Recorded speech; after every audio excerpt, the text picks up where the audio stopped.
Cada uno de nosotros, mis hermanos, podemos ser autodidactas. Cada uno de nosotros podemos ser autodidactas, poder estudiar y todo lo que implica esa palabra en cuanto a relación, en cuanto a lo que es la palabra de Dios. Pero ninguno de nosotros puede ser autoedificado.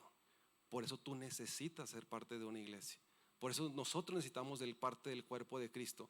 Y en un periodo en el que estamos ahora tan egoísta, donde existen libros de autoayuda, libros de autoevaluación, libros de todo el auto que quieran, libros de autoaceptamiento, libros de auto todo, se ha infiltrado en la iglesia también que tú crees, o mucha gente allá fuera cree que puede ser autoiglesia, y eso no es posible. Yo no necesito congregarme, yo con que esté aquí, etcétera, etcétera, pero no es posible.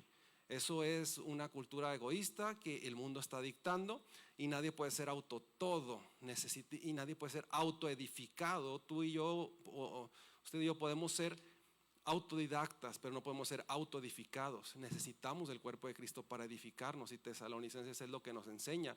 Dice que se animen, que se exhorten unos a otros, y ese es el trabajo de la iglesia, ¿sí? Entonces, con el favor de Dios, vamos a ver algo en su palabra. Ustedes me invitaron, se arriesgaron, y pues la palabra de Dios y la carga, vamos a ver qué tiene el Señor para nosotros hoy. ¿Les parece? Entonces, déjame cerrar, ya viene esto. Simulemos que esto es un pie. Traté de ser lo más equidistante posible. Entonces, este pie vamos a ponerle evangelio, ¿sí? Ahí dice evangelio. Entonces, este es el pie que se llama evangelio. Entonces, la vida de si yo parto este pie que se llama el evangelio, y simulemos un pie, y todas estas rebanadas tentativamente están partidas en la misma proporción, pero si alguno de nosotros viene y agarra una rebanada del pie en este sentido o en este sentido, tal vez esta rebanada del mismo tamaño que esta rebanada, en proporción o en tamaño, es justo, pudiera ser que sea justo, porque es la misma proporción esta rebanada que esta rebanada.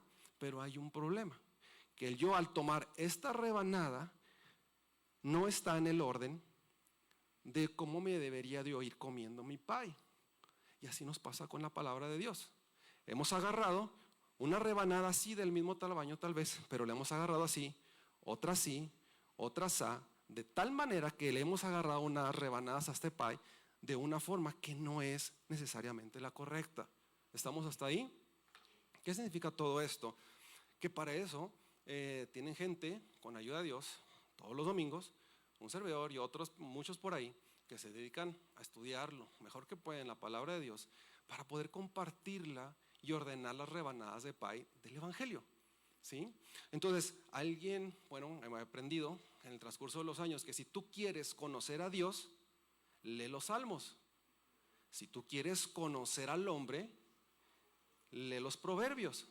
Pero si tú quieres conocer la vida cristiana, hay que leer Romanos, porque Romanos es la cátedra, el catecismo del creyente.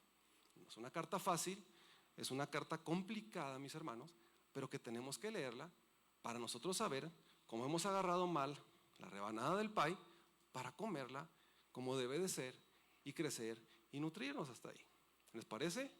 Entonces yo les pedí a unos hermanos ahí, un par de hermanos, que les compartieran mi nota del evangelio, más que traje como 30, no sé cuántos somos, porque me gustaría ir junto con ustedes, ¿sí? No sé cuántos somos ahorita, y si no, se las platico, ¿sí?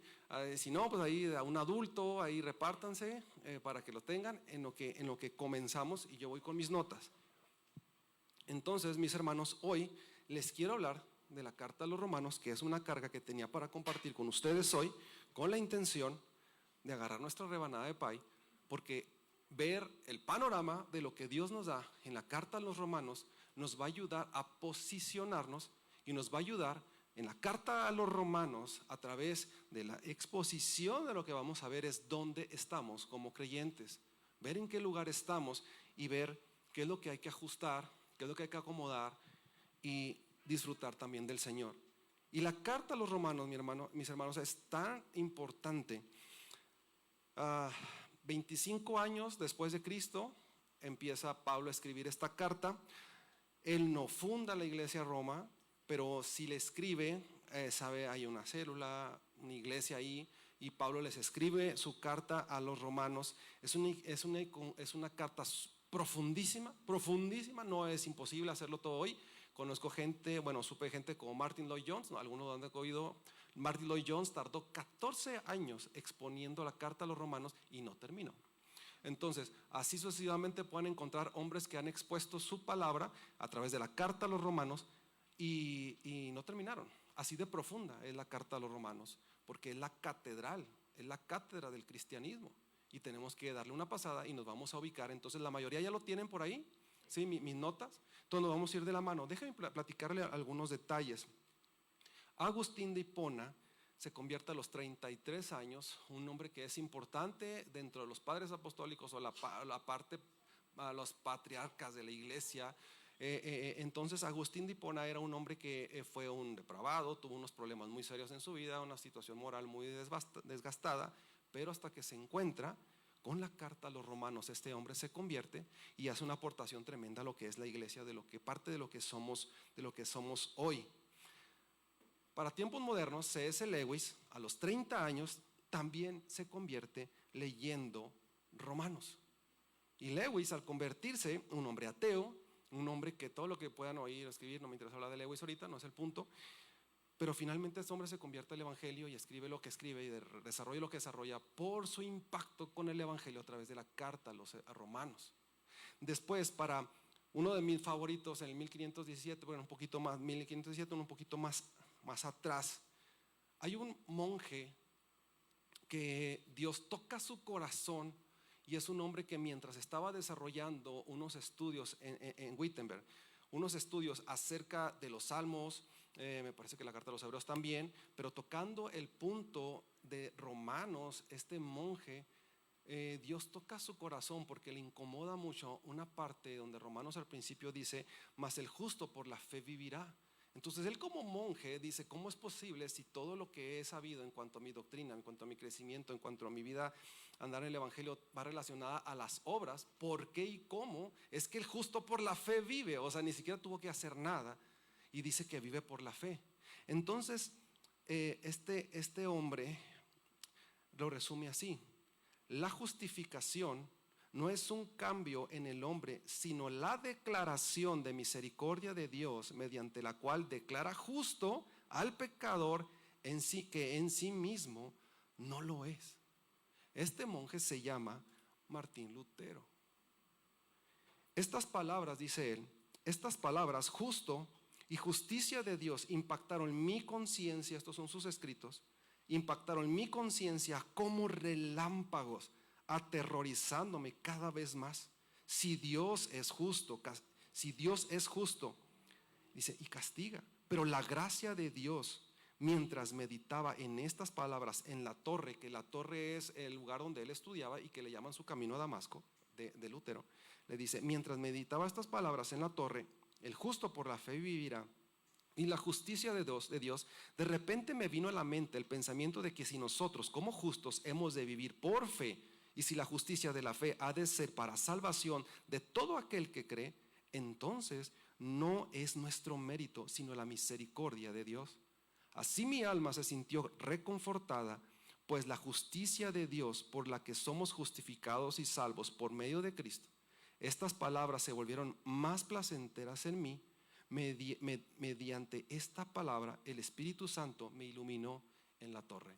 Palabras de Martín Lutero, ustedes pueden leerlas, ustedes pueden buscarlas, y se convierte por leer Romanos. Tan importante y tan profunda es esta carta que cuando la palabra de Dios penetra en nuestros corazones a través de un evangelio tan poderoso como este, produce estos cambios en la vida. Y de 1517 a la fecha ya tenemos más de 500 años de la Reforma y todos somos de aquí de alguna manera resultado del trabajo protestante que se hizo ahí, ¿sí? Entonces vamos a leer Romanos, vamos a ver qué pasa en Romanos y qué nos puede servir, qué nos puede quedar, que de hoja a hoja es muy valiosa. Pero lo que Pablo presenta en Romanos es el evangelio, ¿sí? Entonces vamos a ver, vamos a posicionarnos, vamos a ver cómo va avanzando esto, para ver dónde nos ubicamos, para crecer como iglesia. ¿Estamos hasta ahí? Entonces tenemos el primer capítulo donde ustedes arriba lo van a ver, que es lo que es primeramente en el capítulo 1, lo que se conoce como el estado del hombre. Y se van a dar cuenta, mis hermanos, que usted y yo le hemos arrancado o sabemos muchas rebanadas de este pie del evangelio y cómo lo hemos extraído y cómo no lo hemos disfrutado, porque lo hemos disfrutado, pero finalmente vamos a tratar de ponerlo en su lugar para poder recibirlo y poder digerirlo de la mejor manera. Entonces Pablo empieza diciendo en el primer capítulo, empieza a hablarnos de la ira y empieza a hablarnos de la condición del hombre, donde dice que nos hemos hecho necios, donde no hemos buscado la manera de darle la gloria a Dios, y por lo tanto cuando no le damos la gloria a Dios, dice que no han venido y no le han dado gloria ni gracias a Dios. Entonces empieza a hablar la condición del hombre, cuando el hombre es necio, cuando el hombre no tiene en su concepto, no vive o no quiere reconocer la gloria de Dios. El resultado o lo opuesto a eso es un corazón no agradecido. Y dice Dios, el corazón del hombre así está. Mientras no viva dándole la gloria a Dios, no va a ser agradecido.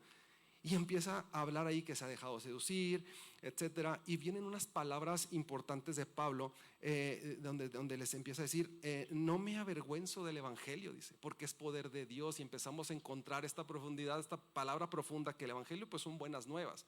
Dice Pablo, no me voy a avergonzar de esto. Después en el capítulo 2 encontramos a Pablo hablando de la ley. Y por primera vez empezamos a encontrar las expresiones de Pablo hacia la iglesia, hacia los romanos, hacia nosotros, que es el concepto del arrepentimiento. Entonces empieza a decir, el hombre está en esta condición, el hombre no le da la gloria a Dios, no hay agradecimiento a él. Y luego dice Pablo, porque en el 2 dice, porque no encontramos que haya en el corazón una vida de arrepentimiento. Y mientras el corazón del hombre no se arrepienta, mis hermanos, podemos hacer, brincar, hacer, deshacer, lo que sea, poder venir todos los domingos incluso. Pero mis hermanos, si no hay un arrepentimiento en nuestro corazón, no habremos avanzado. Pero hay buenas noticias a lo largo de todo esto. Y luego después Pablo nos presenta en el 3 varios pasajes, pero particularmente expresiones de su palabra que la hemos visto. Dice, por cuanto todos pecaron, todos están destituidos, nos empieza a hablar. No empieza a ver que no hay ni un hombre justo, dice, no hay ni uno justo. No hay ni uno. Empieza Pablo a empezar a desarrollar la vida del creyente o del no creyente, o el proceso del creyente conforme se va alejando del mundo. Y dice, no hay justo ni un uno, todos amaron la mentira, todos pecaron, todos están ahí. Pero aún así dentro de la iglesia tenemos gente así. Antes, hace no mucho, un hermano me decía, es que yo no quiero ser un hipócrita, yo no quiero ir a la iglesia. Un compañero de trabajo me decía, yo no quiero ir a la iglesia, yo no quiero ser un hipócrita. No te preocupes, le digo, por favor ven, tenemos hipócritas, adúlteros, pecadores, tenemos inmorales, tenemos alcohólicos, tenemos de todo, por favor ven, le dijo, a ti te necesitamos aquí hay un lugar para ti. Imposible salvarse afuera, imposible hacer para luego venir aquí. Aquí Cristo nos restaura y nos cambia el corazón a cada uno a través del poder de su palabra, y conforme nos va acercando con lazos de amor. Por eso están aquí, por eso estamos aquí. Y luego empieza Pablo a avanzar y empieza a decir un escenario precioso de la vida de Abraham. Y dice que Abraham le fue contado por justicia. Y aquí empiezan los problemas de Lutero. Dice, ¿cómo que solo por fe? Solo como por fe, o sea, esto es imposible. Solo como por creer tengo justicia en Cristo. Bueno, es que así es. Y esto es parte de la reforma, de sus 95 tesis que empieza a clavar. Y dice, de las primeras lo primero que empieza a hacer es que no tienes que pagar indulgencias por esto. Pero si tú lees las primeras de las 95 tesis de Lutero, las primeras 2 tienen que ver con el arrepentimiento. Dice Pablo, Dios no ha llamado, dice Lutero, dice, no ha llamado a pagar o a comprar indulgencias. Principalmente Lutero dice que se arrepientan para que todo esto pueda caminar. Y son muy bonitas, las puedes leer, son cortas y las puede uno ver y vamos a darnos cuenta que me parece que la 3 y la 7 o las primeras 3 y 4 tienen que ver con una vida de arrepentimiento, en lo que escribe Lutero ahí. Entonces le dice, ¿cómo por la fe? ¿Cómo puedo estar justificado por la fe? Y a través de la fe Dios empieza a crear en nosotros el creer en Él, abandonarnos en Él. Y Pablo pone una expresión hermosa de la vida de Abraham y dice, porque ha creído Abraham esperanza sobre esperanza. Esperanza sobre esperanza. Y mis hermanos, la fe se activa no cuando las cosas están bien. La fe se activa desgraciadamente cuando las cosas están mal. Sin embargo, Dios nos llama a tener una vida constante de fe, estemos bien o estemos mal. Y lo que Pablo hace en la carta de Filipenses, más allá de ese pasaje famoso de todo lo puedo en Cristo que me fortalece, bueno, dilo estando en la cárcel a ver si podemos hacerlo, ¿sí? Pero dice Pablo ahí, dice, he aprendido a tener en la abundancia y en la escasez, independientemente, hermano, de cuál sea su condición. Usted debe de tener fe, porque aun si lo que tiene ahí es malo, está sucediendo de una manera dura, ruda de parte de Dios en su vida, créame, Dios lo permitió. Nosotros oramos constantemente y decimos, Señor, toma el control de las cosas, Señor, toma el control. No, mi hermano, Dios ya tiene el control de las cosas. Y aún lo que está sucediendo es para su formación y es para mi formación. Por eso a Pablo le dice, Abraham creyó esperanza contra esperanza. Aún lo que no ha visto, porque si lo que vio, si lo que quiere lo está viendo, si lo que está viendo le es para creer, entonces ¿en qué momento es fe? Creemos en el Señor, aprendemos a abandonarnos en Dios, por muy difícil que esto sea. No es fácil, hermanos. Por eso, en estos primeros del 1 al 5 encontramos un proceso donde hay hermanos aquí salvos pero inmaduros, porque estamos en ese proceso todavía ahí, donde nos estamos desarrollando, donde nos cuesta crecer, donde nos cuesta creer y donde nos cuesta arriesgarnos y donde nos cuesta abandonarnos en Cristo. Porque es más fácil, mis hermanos, en el proceso del creyente, en estos primeros capítulos del 1 al 4, 1 al 5, en cuestión de la fe y del crecimiento, meter más nuestra mano para que las circunstancias se den, abandonarnos en el Señor. Es complicado, sí, pero en eso consiste la fe. Pero en el proceso sí podemos tirarnos de rodillas y decirle, Señor, dame sabiduría, dame guianza. Dime cómo hacer estas circunstancias, cómo desarrollarme, cómo verme. Porque al final, mis hermanos, todo lo que tengamos que hacer tiene que ser para su gloria, incluyendo sus derrotas, incluyendo sus fracasos. Pero sepa usted que todo lo que Dios hace en su vida va a terminar para servir para su gloria. Todos y cada uno de los que estamos aquí, como los que están en Wingstop y allá afuera, todos los que pasan por ahí, terminaremos sirviendo a Dios. Y Romanos lo enseña, algunos como vaso de honra y otros como vaso de deshonra. Pero todos terminaremos sirviendo a Cristo para su obra y para extender su reino. Y luego encontramos el 5, que conforme este proceso de la condición de un hombre, que ya no estamos bajo la ley, que la ley también nos enseña que no hay justo, y luego después que nos enseña que esperamos en fe y esperamos en fe, esperanza contra esperanza. De todo este proceso, este caminar, que en los primeros 5 capítulos nos podemos dar cuenta que puede ser nuestra radiografía ahí, encontramos en el 5 que tenemos una reconciliación, dice, justificados pues tenemos paz para con Dios. Y empieza a decir, dice, déjame confirmar porque es todo lo otro que te digo, porque estás justificado delante de Dios. Y Primera de Corintios empieza a decir el apóstol Pablo, dice, a los santificados en Cristo Jesús, llamados a ser santos. Es decir, si tú dices, ¿cómo? O sea, a los santificados en Cristo Jesús, llamados a ser santos. Mis hermanos, es que cuando Cristo, ¿cuál es tu nombre, hermano? Cuando Dios voltea a ver a la tierra, no voltea a ver a Jorge, voltea a ver a Cristo en su vida y dice, cuando veo a él, no veo a Jorge, veo a Cristo justificado. Y su trabajo es el trabajo de mantenerse apegado con Dios, llamado a ser santo, a cuidar su corazón, a mantenerse en relación con nosotros. Y 1 Corintios 1:9 sigue diciendo Pablo, porque fiel es Dios, el cual nos llamó, dice Pablo, a la comunión con su Hijo Jesucristo. No importa si tú no tocas, no predicas, no haces esto, no haces aquello dentro de la congregación, cuando empieza esta palabra traumante del que quiere servir y dice, ¿cuál es mi llamado delante de Dios? Ya tenemos uno. El llamado es a la comunión con su Hijo Jesucristo. Y eso nos lleva a la santidad sin estar pensando en que debo de hacer santo, santo, santo y 2 traguitos de pinol y 2 de cloralex para ser limpio y puro. Mi comunión con Él es mi santidad. Y dice el Señor Jesucristo con respecto a sus discípulos que cuando los escogió, que fue por ellos y los tomó para que estuvieran con Él, incluso antes de que hicieran cualquier obra extraordinaria juntos. El Señor los toma para que estén con Él. Nuestra santidad, mi hermano, no es lo que hacemos o dejamos de hacer. nuestra santidad es Cristo y nuestra comunión con Él. Y ese es nuestro proceso. ¿Estamos hasta ahí? Y luego tenemos un problema.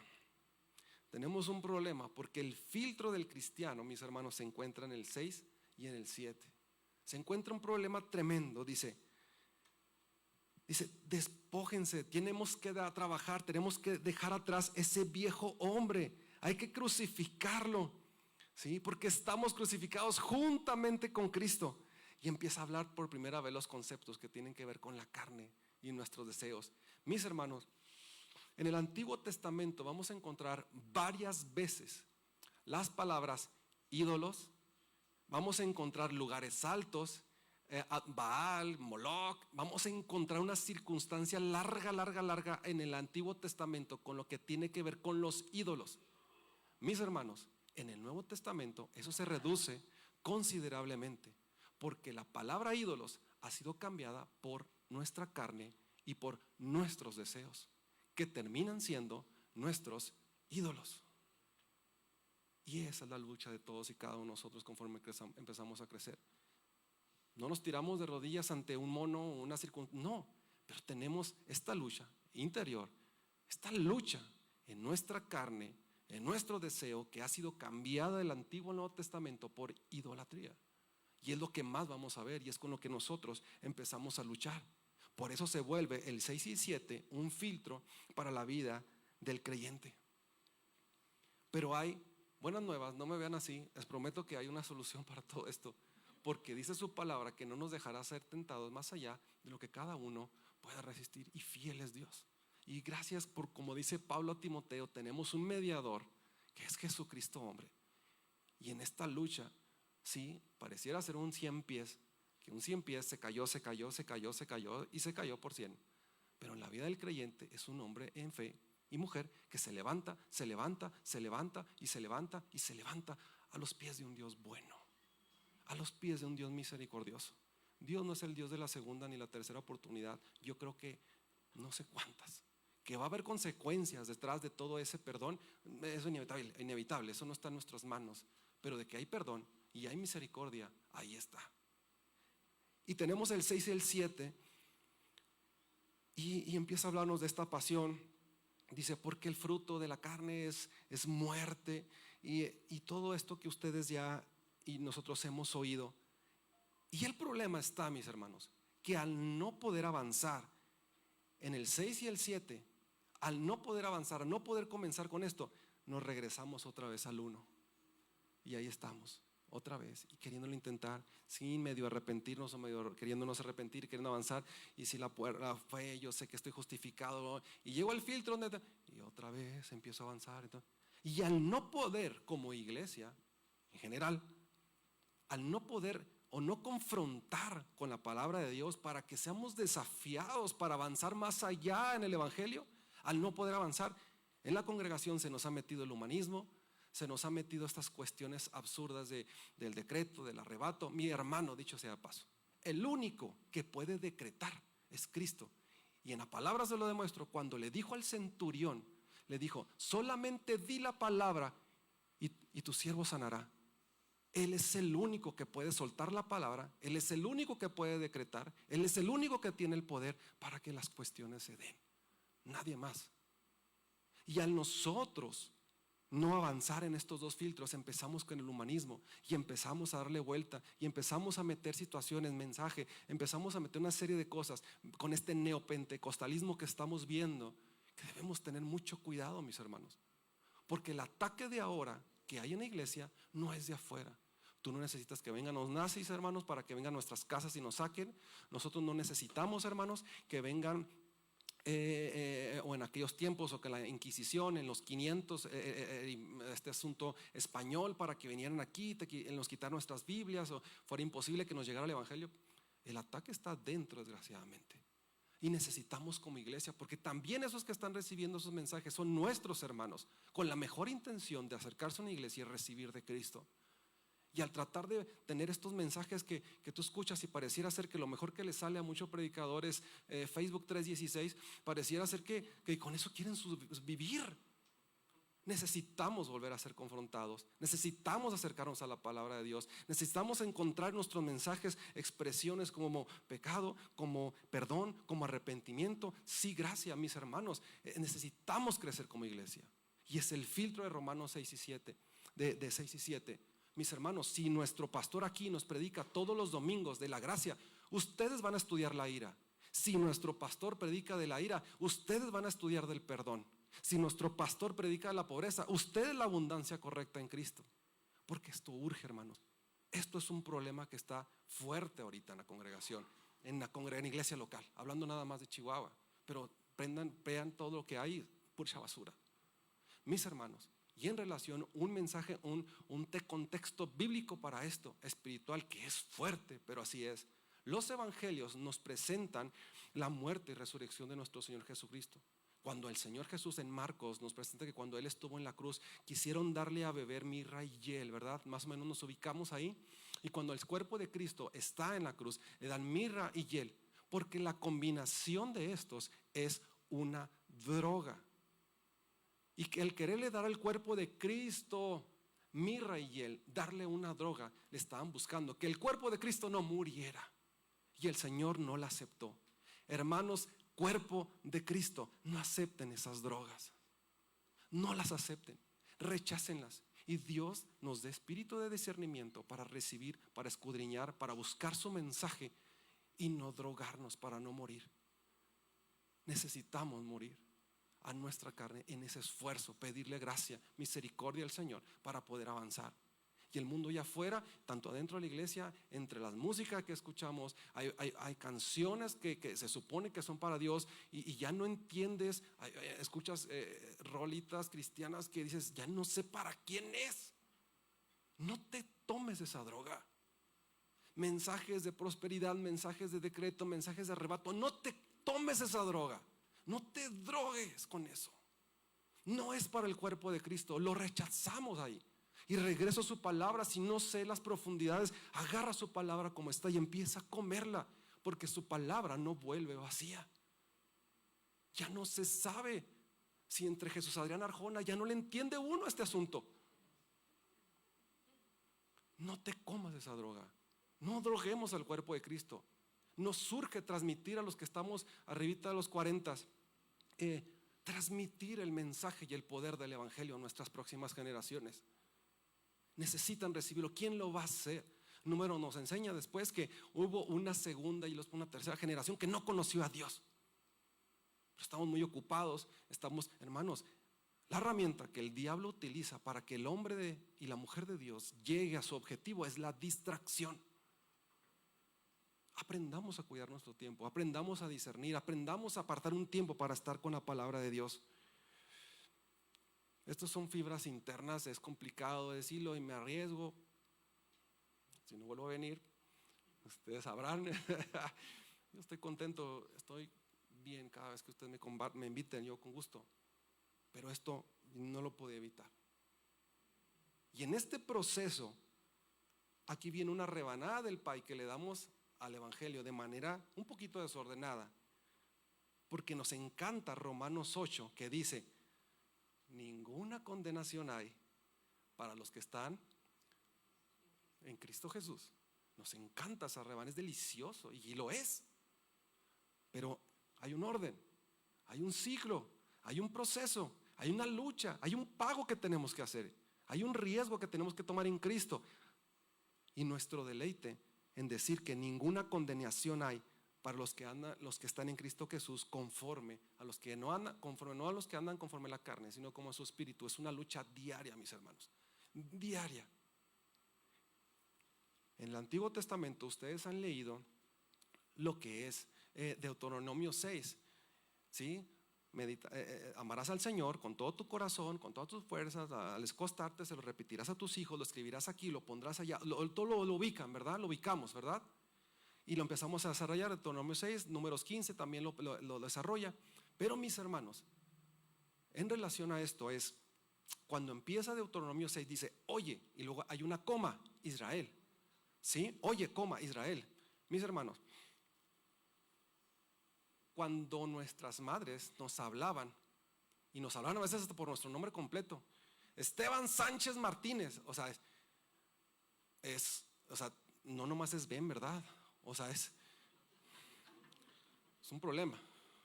Es un problema. No nomás estoy hablando para que vengas. Cuando dice, oye, Israel, esa expresión, oye, en hebreo es una expresión que se conoce como el Shema. Y el Shema es escucha atentamente, Israel. Y se desarrolla toda la ordenanza, todo lo que tiene que ver ahí con el Deuteronomio 6.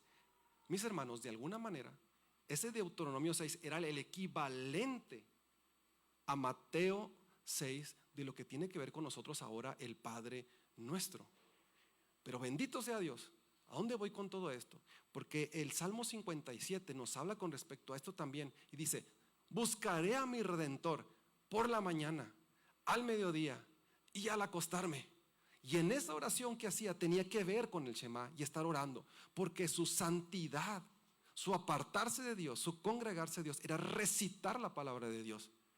Y nosotros ahora ya no estamos bajo la ley, porque en el Shema famoso no existe el concepto de poder decirle Padre, Papito, Padre. Y Jesús, nuestro Señor, el último nombre que viene a revelar de Dios es Abba, Padre, Papito. Y ese es el que tiene usted.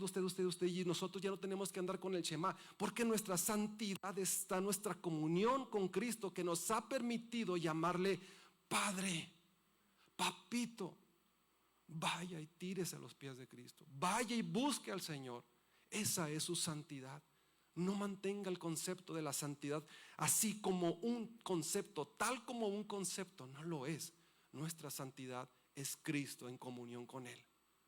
Y esos procesos de los filtros del 6 y el 7 los vamos a vivir y disfrutar a través de esa relación, para que entonces sí nos sepa más delicioso esta palabra de decir, ninguna condenación hay para los que están en Cristo Jesús, ninguna.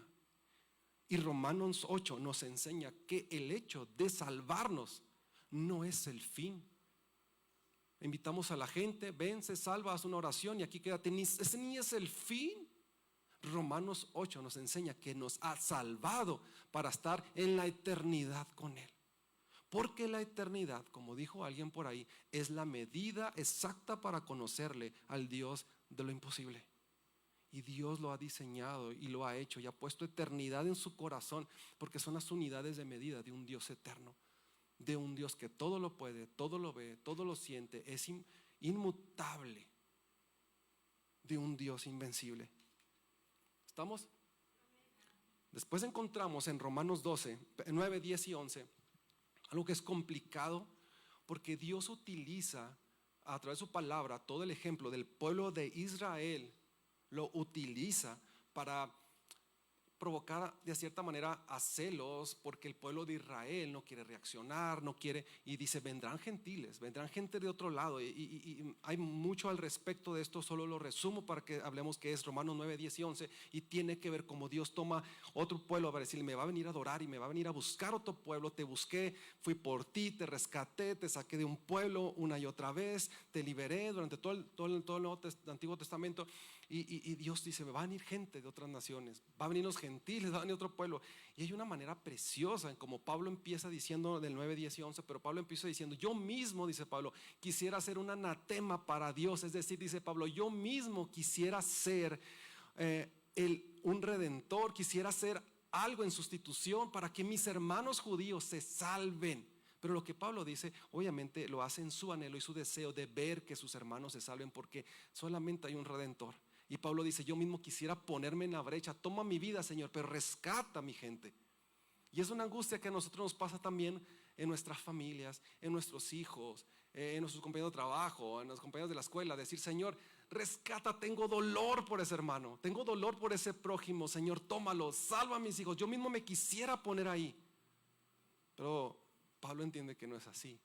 Lo único que Pablo hace, y lo dice 2 veces en esta preciosa carta, dice, porque no rehusé, dice, y continúa anunciándoles todo el consejo de Dios. Dice Pablo una expresión, conforme a mi evangelio. Dices tú, espérame un poco, ¿cómo conforme a mi evangelio?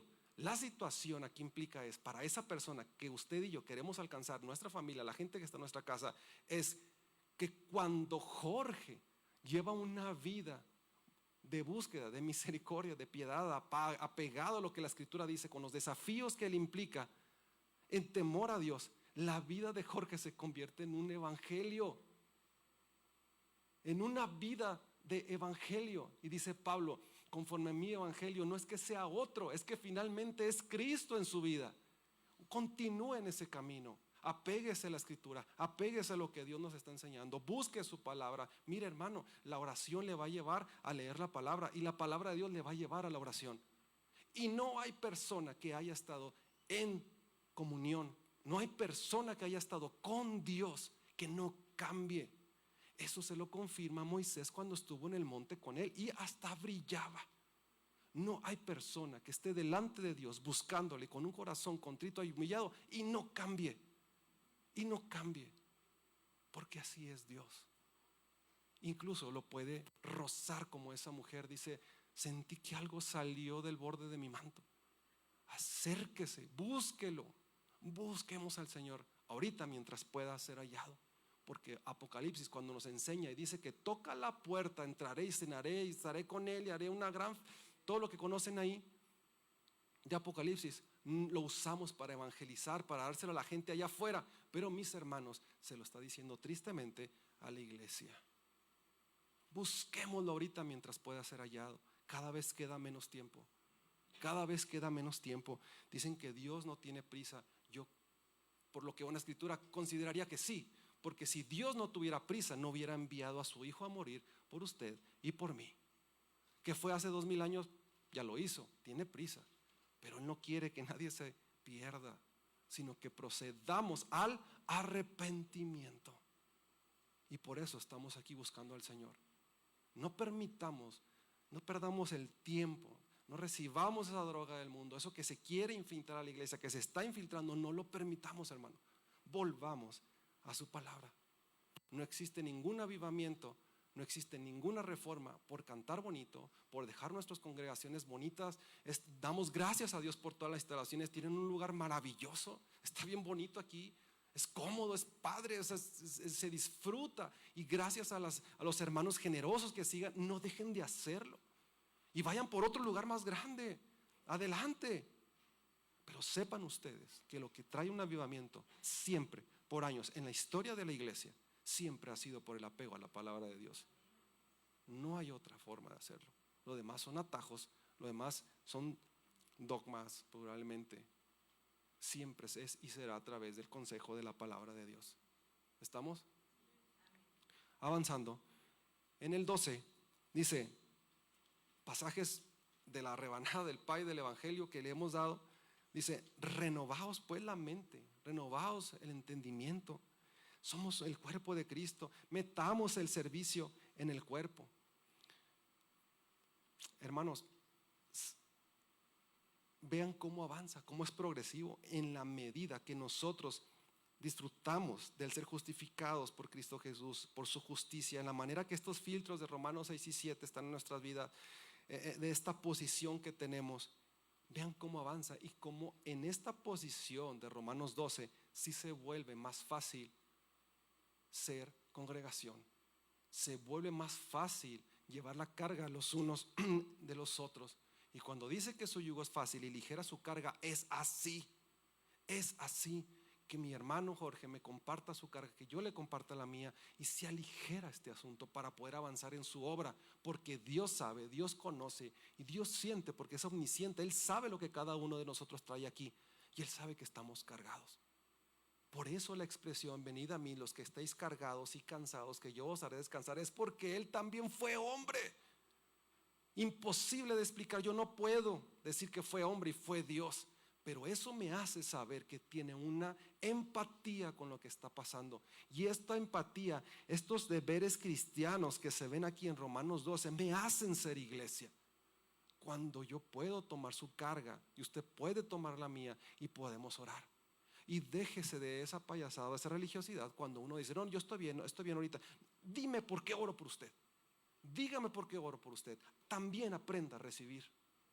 también aprenda a recibir. Bájele a la guardia, también aprenda a recibir y abra su corazón, porque ese es su hermano y la misma sangre de Cristo costó él, usted, que usted la de él. Abra su corazón y dígale: tengo esta carga, ayúdame a hacerla ligera, y oremos. Y oremos, y esto nos hace ser iglesia, nos hace ser congregación. Venir, estar los domingos está bien, lo necesitamos. Para mí es el día justificado para venir a adorar a nuestro Dios en grupo, en conjunto, porque nos podemos reunir entre semana, pero también entre semana búsquense como iglesia. Seamos una iglesia madura, seamos una iglesia que crece. Y por eso Romanos 13 da una orden que se las quiero leer tal cual. Romanos 13:11. Ahora sí, Pablo hace una exhortación. Dice: y esto, conociendo el tiempo, que es ya, ¿sí?, hora de levantarnos del sueño. Y esto, conociendo el tiempo, es decir, se están dando cuenta por lo que estamos pasando, estamos teniendo discernimiento de lo que pasa allá afuera, somos entendidos de sus tiempos, como dice Crónicas. Dice: esto conociendo el tiempo, las circunstancias en las que estamos, que es ya hora de levantarnos del sueño. Hay un letargo, hermanos. Levantémonos ya del sueño, porque ahora está más cerca de nosotros nuestra salvación que cuando creímos. Pablo le dice: despertemos ya del sueño, ya dejemos de pensar, ya dejemos de creer, ya que la vida tan distraída como está ahora, despertemos ya del sueño. Y luego 14 dice: a los débiles en la fe, hermano, no juzgues al otro, en lo que juzgues al otro te juzgas a ti mismo, no menosprecies. Al final todos vamos a ir al tribunal de Cristo, porque volvemos al mismo tiempo. Podemos ser autodidactas, pero no podemos ser autoedificados. Necesitamos a la iglesia. Y dice: fortalezcanse, ámense, ámense. Pero usted no conoce al hermano, cómo es, cómo me vio, etcétera, etcétera. Ámalo, ama a la hermana, ora por ella, ora por él. Oren por sus pastores, oren por la congregación, conocen las necesidades básicas de la iglesia. Cada uno de nosotros conocemos las bases de nuestra congregación aquí, Casa de Fe. Conocemos las necesidades ahorita, que hay necesidades ahí en nuestra congregación. Conózcanlas, acérquenla, hagan ligera la carga en la unión y la comunión de los hijos de Dios, por amor. Pero como tenemos que trabajar en el filtro del 6 y 7, bueno, en lo que trabajamos hagámoslo también, porque en eso consiste, y en eso nos vamos puliendo. Y el 15 nos dice: soportar a los débiles. Soporten a los débiles. Dice: ustedes que están, los que están llenos de bondad, llenos del conocimiento de Cristo. También hay hermanos maduros aquí. Debe haberlos. Esos hermanos, no todo el trabajo es del pastor, no todo el trabajo es junto con Uni haciendo este labor tan grande, tan complicada. Es el trabajo también de los maduros, de ir por aquellos que están débiles dentro de la congregación. Y Tesalonicenses nos dice: a los que son flojos, exhórtalos. Y luego dice: a los de poco ánimo, anímalos. Y luego dice: y a los débiles, fortalécelos. Pero mi hermano, créame que ahorita la cuestión es de que a los débiles lo fortalece, al de poco ánimo lo ayuda, y luego no quiere trabajar. Dice: no puede ser posible. Hermanos, ya tenemos mucho tiempo aquí en el Evangelio. Nadie de aquí, o en su mayoría, estoy casi convencido de que venimos o estuvimos en otra congre, porque lamentablemente ahorita la iglesia no está creciendo como debiera, solamente se cambia de congregación. Y necesitamos crecer como iglesia en lo maduro para poder estar allá afuera y llevar este evangelio poderoso. ¿Ha hecho la última vez una invitación a alguien, por muy sencilla que sea, por muy mensaje que sea? ¿Lo ha invitado a la congregación? ¿Ha hecho el esfuerzo usted de arriesgarse a Cristo, de ser incómodamente cristiano, invitarlo, traerlo y hacer una invitación? Un familiar, se la pongo más fácil, un familiar, alguien más, tráigalo. Va a ser bendecido usted con hacerlo, no por lo que Dios le dé. Mira, a mí cuando en el semáforo o en un lugar uno tiene la oportunidad de bendecir a alguien con una moneda, Dios le dé más, yo le digo: y si no me da, sigue siendo Dios. No lo haga por eso. No lo haga por eso, hágalo para crecer y madurar en su fe. Las cosas no están bien. Necesitamos crecer, necesitamos avanzar, necesitamos despertar del sueño, como dice Romanos 13. Y dentro de lo último dice en el 16, y ponen mucha atención aquí, dice: vendrán divisiones, vendrán tropiezos, vendrán gente que quiera engañar, vendrá apostasía. Mi hermano, si esto no lo estamos viendo ahorita, ¿qué estamos esperando? Esto está sucediendo. Y de mi último parte de mi mensaje quiero compartirle, hay un hombre en especial que le dice: salúdame.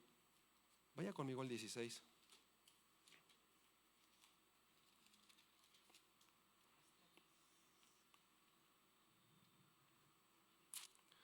Vaya conmigo al 16:10. Dice: saludad a Apeles, aprobado en Cristo. Hermano, sea usted el próximo Apeles de su congregación, sea usted el próximo Apeles de su iglesia.